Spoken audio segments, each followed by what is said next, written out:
Excerpt: Getting Old is a creepy and disturbing story about a young man who delivers packages for a living and an old man who asks him for a favor. The illustration is a painting by Vincent van Gogh titled At Eternity's Gate. When I was in university, I wanted to make a little extra money during the summer, so I got a job working for a courier company. One day, I had to deliver some luggage to a man named Mr. Yamaguchi.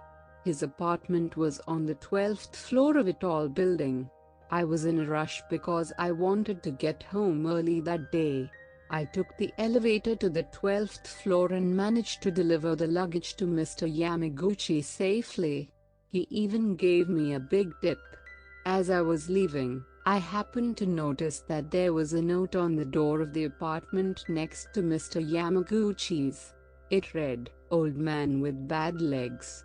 Can't go down to throw away trash. Could someone please help me?" I hesitated for a moment. Although I wanted to go home early, my mother always taught me to help people in need. I rang the doorbell and waited. The door was immediately opened by an old man who must have been at least 80 years of age. "I saw your note," I said. "Thank you so much, young man," he replied with a smile. "Getting old is a terrible thing, especially when you're alone. Just wait a moment and I'll get it for you." He went back into his apartment and rummaged around. A few minutes later, the old man emerged and handed me a small cardboard box that was sealed with duct tape. It felt unnaturally heavy. "Yes, getting old is very hard," he continued. "Some days you feel you would be better off dead." I didn't want to get into an awkward conversation with the old guy, so I just replied, "No problem. I'll throw this away for you."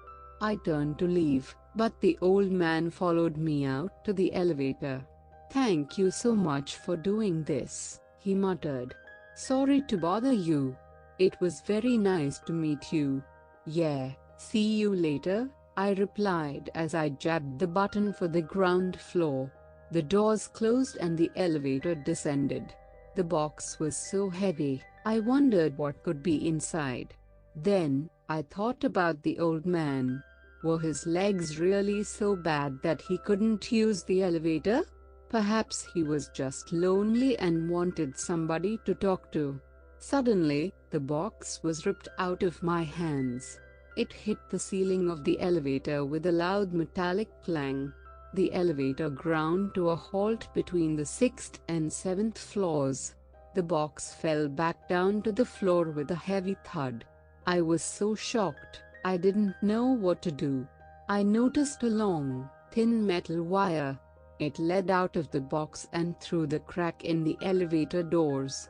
After opening the box with my penknife, I was surprised to find that all it contained was a heavy concrete block with piano wire wrapped around it.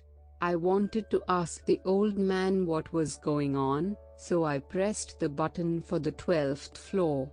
When the elevator stopped and the doors opened, I gasped in horror. Then, I took out my cell phone, called the police immediately and waited for them to come. The old man had wrapped the other end of the piano wire around his neck.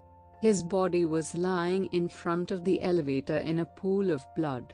His head had rolled over and come to a rest at his